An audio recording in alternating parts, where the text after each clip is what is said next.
Moi, Mobutu Sese Seko Kukumbendo Wazabanga, je jure d'observer la Constitution et les lois du Zaïre. Culte de la personnalité, violation généralisée des droits de l'homme, Nous allons vous voter à 500%. Ailleurs, on disait à 1000%. hyperinflation, Né par son peuple. Je ne dis pas adorer pour ne pas exagérer. On se tuerait pour ce peuple.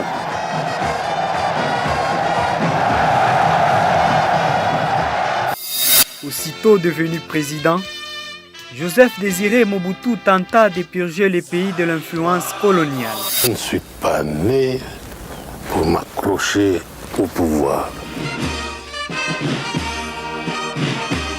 Il les rebaptisa Zaïre en 1971 dans le cadre d'une politique dite de zaïrianisation et changea son nom en Mobutu Sese Seko Kukubendu Wazabanga, qui signifie « personne ne peut l'arrêter ».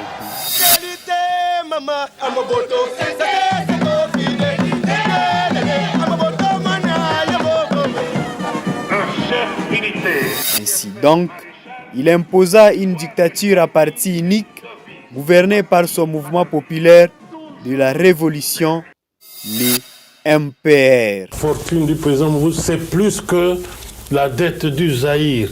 On ergote autour de ça. Soyons sérieux.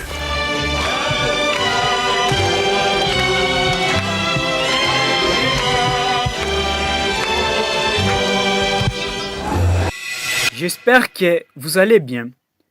Dans cet épisode, nous vous présentons le documentaire intitulé Dans les traces de Mobutu. Dans les traces de Mobutu est une compilation d'histoires des documents originaux du fait Joseph Désiré Mobutu qui regroupe sa vie privée et sa carrière politique. De l'accession au pouvoir par un coup d'État militaire mené par lui-même à sa chute brutale menée par l'effet Laurent Désiré Kabila en 1997.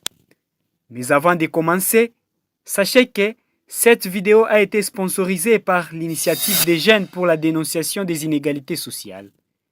Souhaitez-vous faire un don? Merci d'utiliser les numéros affichés en bas de l'écran. Si c'est votre première fois de nous découvrir, n'oubliez pas de vous abonner, de liker et d'activer la cloche de notification pour ne rater aucune de nos prochaines vidéos. Bonne vidéo.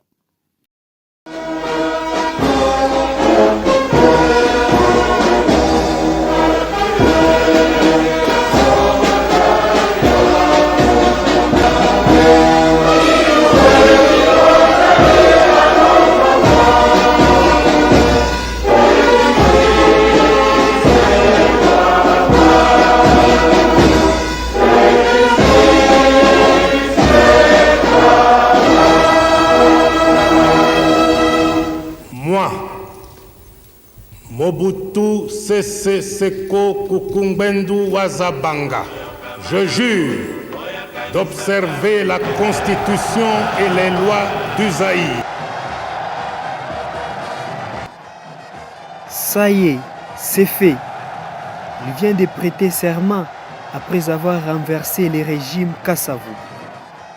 Le jeune général de l'armée congolaise, Joseph Désiré Mobutu, s'intronise à la magistrature suprême et impose une dictature à parti unique. Le chef militaire qui est fait maréchal se doit de choisir une devise. Voici ma devise. Toujours service. Simultanément, aux yeux du monde, il obtient une réputation de kleptocrate pour sa corruption, ses extravagances ainsi que sa fortune personnelle. La fortune du président Mobutu, c'est plus que la dette du Zaïre. On ergote autour de ça. Soyons sérieux. Malgré sa violation généralisée des droits de l'homme en politique extérieure, il soutient les rebelles de l'UNITA et du FNLA dans la guerre civile angolaise et son régime reçoit le soutien des pays occidentaux qui les perçoivent comme un adversaire du communisme en Afrique francophone.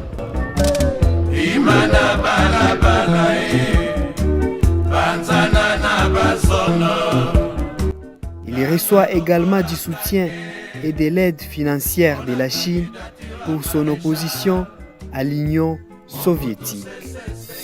L'histoire de Joseph Désiré Mobutu commence à Lissala. Né en 1930 de Albert Bemani, cuisinier pour un magistrat colonial qui est mort alors que le jeune Joseph Désiré n'a que 8 ans.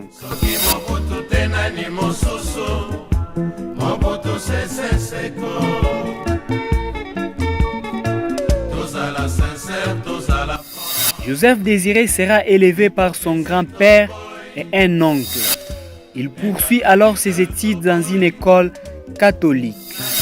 Alors âgé de 20 ans, il s'enrôle dans la force publique à Loulouabouche. Il obtient les brevets de secrétaire comptable avant d'être affecté à l'état-major de Léopoldville en 1953.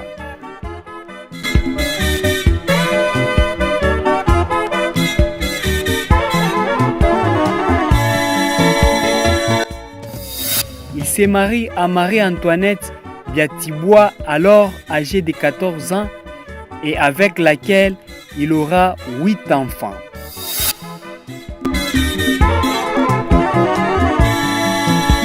Son passage dans l'armée, dont il sort sous-officier, il devient journaliste pour le quotidien libéral de Léopoldville, L'Avenir.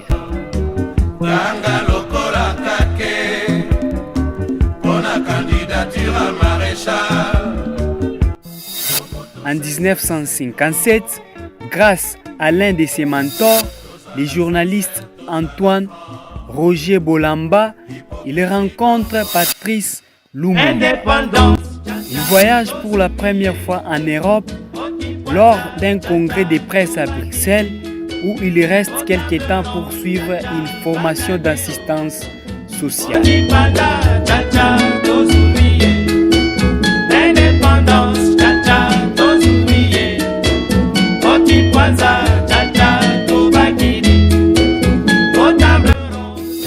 Au même moment, les représentants du mouvement congolais MLC, mené par Patrice Lumumba, négocient l'indépendance du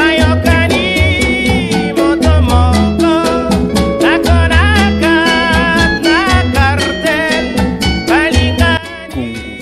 Lorsqu'il arrive à Bruxelles pour la tenue d'une table ronde, Mobutu se joint à eux avec Antoine Kiwewa et devient membre du MNC en janvier 1960.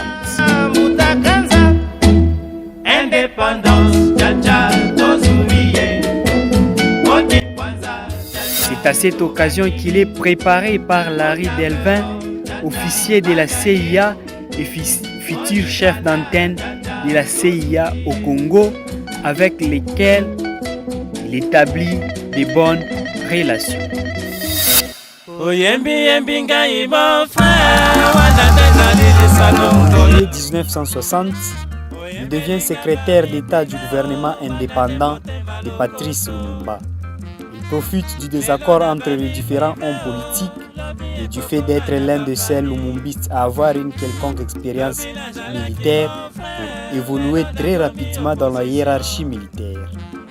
C'est ainsi donc, en tant que chef d'état-major adjoint et sous l'influence de l'ambassadeur de Belgique, qu'il fait arrêter et assigner à résidence Lumumba en 1960.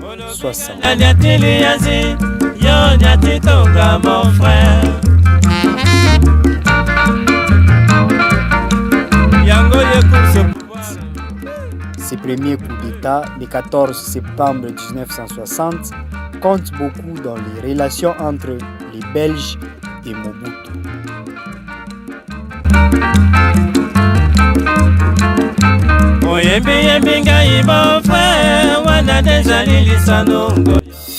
Il met en place un gouvernement temporaire, les collèges des commissaires généraux, devenant les caméras Mobutu acquise ensuite Lumumba des sympathies pro-communistes pourvu de s'attirer les soutiens des États-Unis. Lumumba tente de s'enfuir à Stanleyville, mais est rattrapé en chemin par les soldats. Mobutu le fait mettre en prison où il est maltraité et torturé. Il est ensuite envoyé à la République du Katanga de Moïse Tshombe où il est assassiné le 17 janvier 1961. Son corps disparaît en brousse selon les documents officiels. Sous la direction de Pierre Moulele, les rebelles partisans de Lumumba partent en guerre contre Mobutu. Ils occupent rapidement des tiers du Congo, mais avec l'aide des États-Unis, Mobutu parvient à reconquérir l'ensemble du territoire.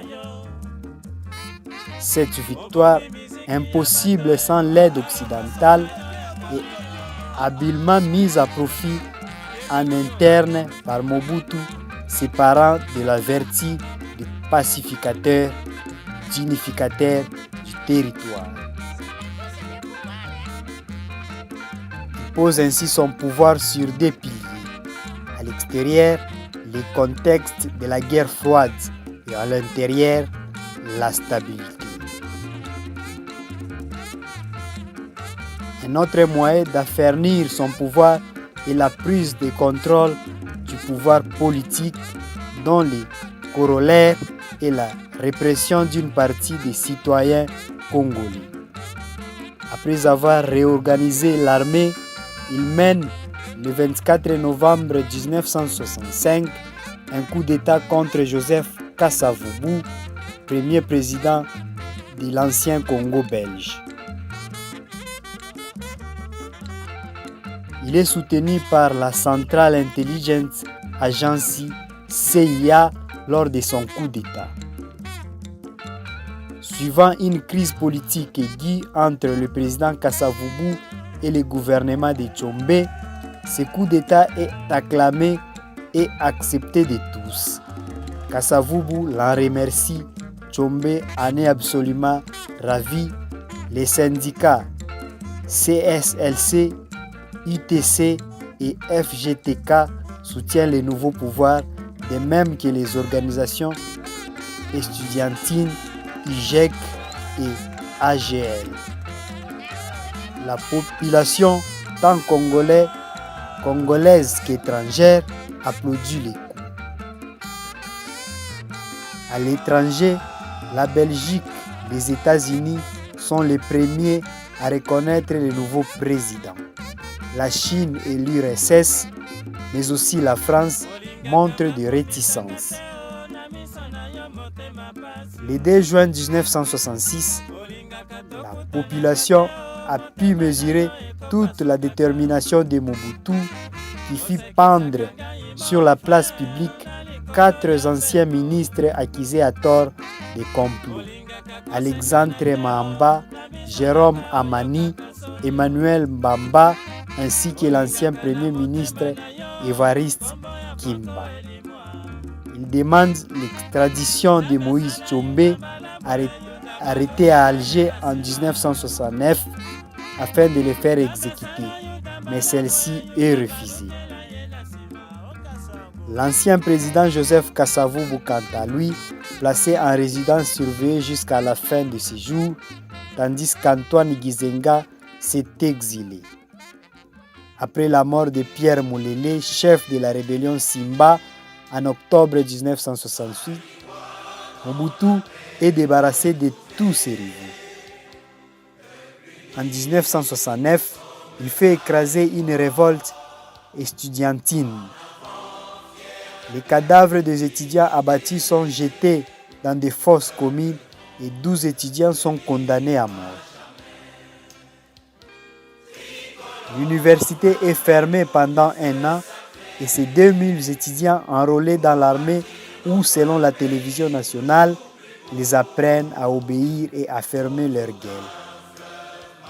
Il instaure un régime autoritaire à parti unique dirigé par son mouvement populaire de la révolution, les MPR, dont il devient maréchal président en 1982. Un de ses souhaits est que le pays retrouve sa culture profonde. C'est alors que la zaïrianisation commence ou des colonisations culturelles. En 1971, l'année des 3 Z, il renomme à la fois les pays, les fleuves et la monnaie sous le nom des Zaïre. La même année, il impose un coutume traditionnel, créer une version zaïroise du coutume occidental, l'abako ou abat les coutumes, et il oblige les Zaïrois à choisir des prénoms d'origine africaine et locale, c'est-à-dire non chrétiens. Ce qu'il fait lui-même en devenant Mobutu Sese Seko Kukubendu Wazabanga, ce qui signifie en lingala Mobutu le guerrier qui voit de victoire en victoire sans que personne ne puisse l'arrêter. Face aux grandes mutations qui tourmentent le monde en ce XXe siècle finissant, j'ai estimé, seul devant ma conscience, de tenter de nouveau l'expérience du pluralisme politique dans notre pays, avec à la base le principe de la liberté pour chaque citoyen d'adhérer à la formation politique de son choix. Très chers compatriotes, j'ai parlé de bien de choses et de tout le monde. Je n'ai pas parlé de moi. Que devient le chef dans tout cela? Le chef de l'État est au-dessus des partis politiques. Il sera l'arbitre. Mieux, il sera l'arbitre, mieux, l'ultime recours.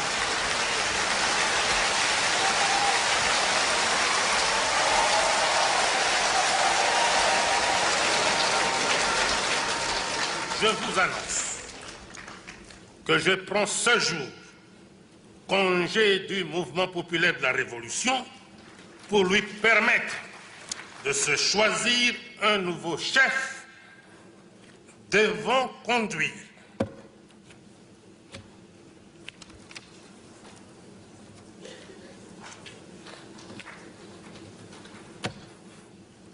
Comprenez mon émotion.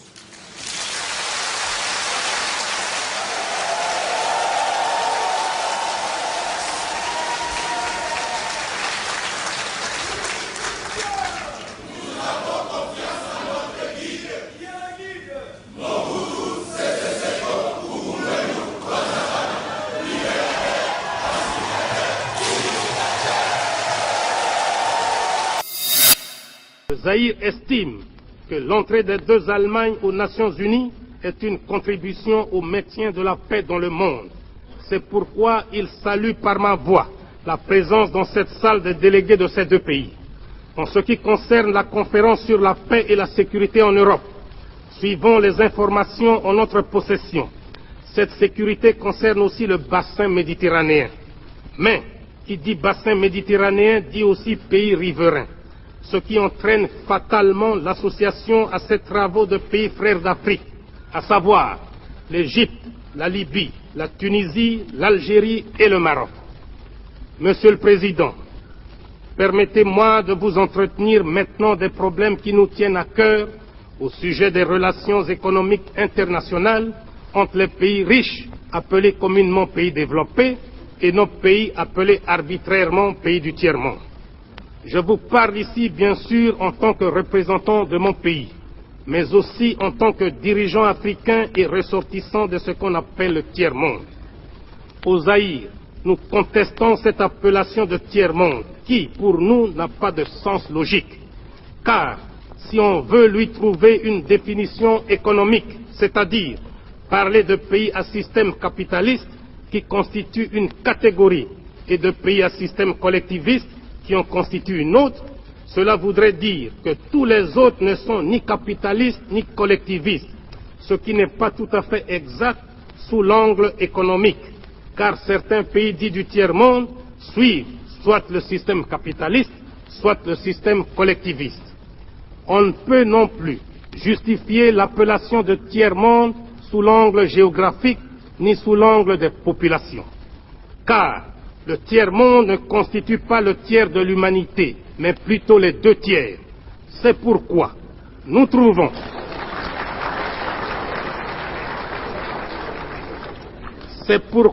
trouvons qu'en fait, le terme de tiers-monde s'accompagne d'une idée de mépris, et par conséquent, cette appellation est surannée. Pour les gens qui l'ont inventée, il existe des pays qui forment le bloc de ce qu'on appelle l'Ouest, et les autres qui forment le club de ce qu'on appelle l'Est. En dehors de cela, on met tous les autres dans le même panier sous le vocable de tiers-monde. Le mépris qu'éprouvent certains pays colonialistes ne s'arrête pas là, car ils avaient commencé par appeler les pays dits du tiers-monde pays arriérés. Les auteurs eux-mêmes, trouvant ce terme trop fort, ont cru l'améliorer en lui substituant celui des pays sous-développés. Et maintenant, soi-disant pour éviter des susceptibilités diplomatiques, on nous appelle pays en voie de développement. Au Zaïre, nous nous demandons ce que signifie exactement le développement. Peut-on appeler pays développés des pays qui possèdent un nombre impressionnant de voitures, qui construisent des milliers de kilomètres d'autoroutes, qui polluent les eaux, les mers et l'air?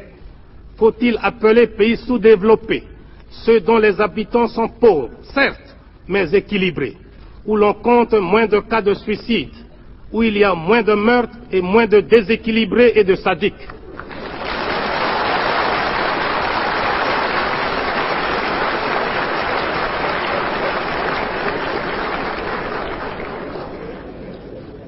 Je vous avoue que je n'ai jamais considéré le Zaïre, mon pays, comme sous-développé, car mon peuple est discipliné, travailleur, digne et fier, alors que les pays qui se disent développés sont le théâtre de désordres sociaux, de grèves sauvages. C'est pourquoi nous préférons au terme de développement celui d'équipement. Nous reconnaissons volontiers que nous sommes sous-équipés par rapport à d'autres pays. Et c'est d'ailleurs comme cela que les spécialistes de l'économie occidentale l'entendent quand ils veulent bien l'avouer. Les États-Unis d'Amérique se trouvent à la tête du club des 10 pays les plus riches du monde. Ils l'ont prouvé en débarquant les premiers un homme sur la Lune. Mais on ne dit jamais que les 9 autres sont sous-développés par rapport aux États-Unis. On dit tout simplement comme nous qu'ils sont en retard d'équipement par rapport aux USA. Ce qui précède prouve que le concept pays en voie de développement est impropre et un faux prétexte, car chacun de nous a toujours un plus équipé et un moins équipé que lui, et que nous sommes tous en perpétuel développement, c'est-à-dire en fait en voie de développement. D'autre part, ceux qui se disent développés devraient se rendre compte de la prise de conscience par les pays sous-équipés de leurs conditions. En effet, ces derniers ont fini par comprendre que la division du monde n'est pas fonction de l'idéologie ou du degré d'industrialisation des différents pays. Le monde se divise en 2 camps, les dominés et les dominateurs, les exploités et les exploiteurs. Les pays pauvres ne le sont pas par incapacité congénitale, ils le sont par suite de l'histoire qui a fait que certains pays ont dominé, exploiter et piller d'autres pour s'enrichir. Et c'est de la logique mathématique. Quand le riche exploite le pauvre, le riche devient de plus en plus riche et le pauvre de plus en plus pauvre.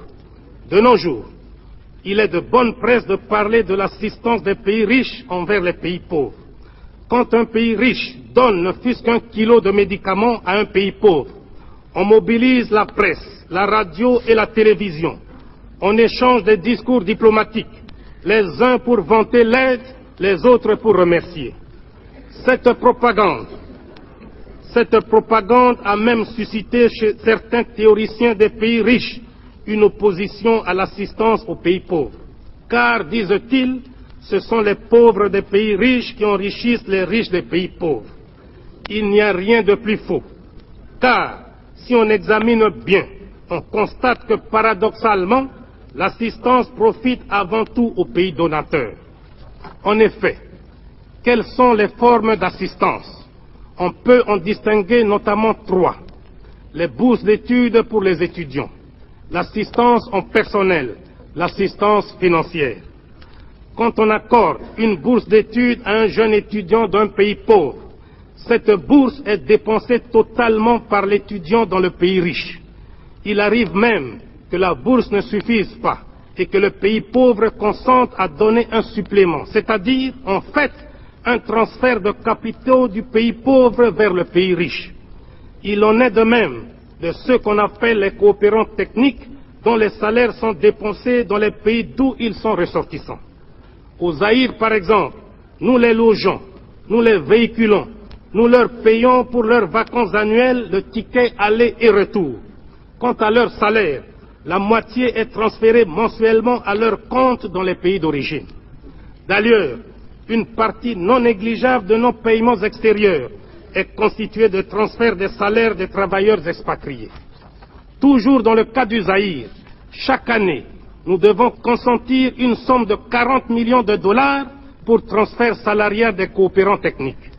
On parle aussi très souvent d'assistance financière. Mais, si on y regarde de très près, on constate que les crédits des pays donateurs sont d'une part grevés de conditions de fourniture d'équipements et d'autre part assortis de taux d'intérêt exorbitants et de délais de remboursement très courts. De plus, il reste dans les coffres des banques des pays riches et le pays bénéficiaire n'en reçoit pas un seul centime à dépenser localement. Il se passe donc comme si l'on finançait un pays pauvre sans que celui-ci ne bénéficie de ce financement.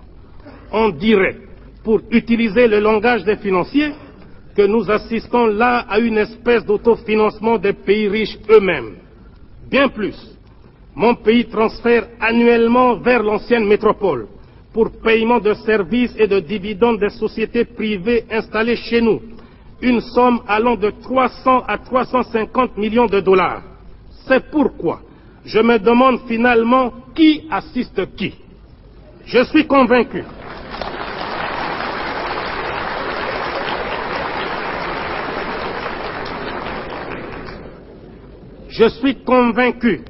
que dans ce domaine précis, nous ne parlons pas le même langage. C'est pourquoi, si réellement les pays riches veulent aider les pays pauvres, ils doivent les mettre à l'abri de crédits fournisseurs, de bureaux d'études et d'experts internationaux. Je m'explique. Pour un oui, pour un non, des commerçants sans scrupules de l'Occident nous proposent des crédits fournisseurs tous azimuts. Ils peuvent vous vendre du papier, des cigarettes, de l'eau et même du vent avec soi-disant des facilités de paiement sans tenir compte de l'aggravation de votre endettement extérieur. Les pays riches ne devraient pas seulement se préoccuper d'aider leurs industries à exporter à n'importe quelles conditions, mais ils doivent également tenir compte de la situation financière des pays importateurs. Je vous ai dit tout à l'heure que nous, Zaïrois, nous préférons le terme d'équipement à celui de développement. Il n'y a pas de honte à reconnaître que nous sommes en retard d'équipement par rapport à beaucoup de pays du monde. Cela est dû surtout à un manque de cadres suffisants. Ce déficit en cerveau a créé une catégorie d'individus qu'on appelle les experts. Les 10 experts devraient être appelés pour un travail précis et pour un temps limité, en attendant la formation de leurs homologues. Mais on constate très souvent, hélas, qu'au lieu de se considérer comme des éléments de conjoncture, ils tiennent à s'attacher à leurs fonctions, notamment en travaillant en vase clos, cachant les dossiers pour qu'on ait éternellement besoin d'eux. Quant au bureau d'études, ils sont comme la langue d'Ésope, la meilleure et la pire des choses. S'il est vrai qu'un bon bureau d'études pour faire une étude utile au pays, il est aussi vrai, hélas, que chaque bureau d'études ne fait pas souvent son travail pour aboutir à une solution, mais pour identifier de multiples problèmes qui suscitent de nouvelles études. Beaucoup de bureaux d'études ne font donc pas leur travail pour solutionner un problème, mais pour se ménager de nouveaux marchés. Si j'émets des critiques sur l'organisation d'assistance technique, ce n'est ni pour le plaisir de le faire, ni que je ne remercie pas sincèrement tous ceux qui ont aidé mon pays à sortir de cette difficulté, mais parce que j'estime qu'il y a d'autres voies plus désintéressées et plus efficaces. Je n'en veux pour preuve que la coopération sino-zaïroise. En effet, depuis le mois de janvier de cette année, le Zaïre vit une expérience unique dans le domaine de la coopération. Il s'agit de l'aide que la Chine consent à mon pays. Aux assistants techniques chinois, nous ne payons pas de billets d'avion et nous n'effectuons aucun transfert salarial dans leur pays d'origine. Les experts chinois adoptent le mode de vie de leurs homologues zaïrois. Le chinois se déplace, loge et se nourrit exactement comme son homologue zaïrois. Dans le domaine de l'assistance financière, la Chine nous a accordé un crédit important à très long terme et sans intérêt. Voilà, à mon avis, un bel exemple à suivre quand on veut aider un pays sous-équipé.